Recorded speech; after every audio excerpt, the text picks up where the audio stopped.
সেপ্টেম্বরে অনুষ্ঠিত হতে যাচ্ছে ঢাকা বিশ্ববিদ্যালয়ের কেন্দ্রীয় ছাত্র সংসদ নির্বাচন। এরই মধ্যে পুরো ক্যাম্পাস জুড়ে বইতে শুরু করেছে নির্বাচনী হাওয়া। নির্বাচনের দিন ভোট কেন্দ্রে স্ট্রাইকিং ফোর্স হিসেবে সেনাবাহিনী মোতায়েনের আগ্রহের কথা জানান রিটার্নিং কর্মকর্তারা।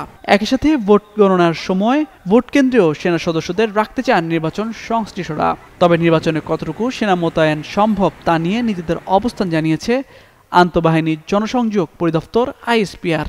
বৃহস্পতিবার এক সংবাদ বিজ্ঞপ্তিতে আইএসপিআর জানায়, বিভিন্ন বিশ্ববিদ্যালয়ের আসন্ন কেন্দ্রীয় ছাত্র সংসদ নির্বাচনে সেনাবাহিনী মোতায়েনের সুযোগ নেই। সম্প্রতি গণমাধ্যম ও সামাজিক যোগাযোগ মাধ্যমে বিভিন্ন বিশ্ববিদ্যালয়ে আসন্ন কেন্দ্রীয় ছাত্র সংসদ নির্বাচন ঘিরে সেনাবাহিনী মোতায়েন সংক্রান্ত বিভিন্ন সংবাদ প্রচারিত হচ্ছে, যা সেনাবাহিনীর দৃষ্টিগোচর হয়েছে। সরকারের পক্ষ থেকে সেনাবাহিনীকে এইসব নির্বাচনে দায়িত্ব পালনের বিষয়ে কোনো নির্দেশনা দেওয়া হয়নি এবং ভবিষ্যতে এ ধরনের কোনো দায়িত্বে সম্পৃক্ত হওয়ার সুযোগ নেই।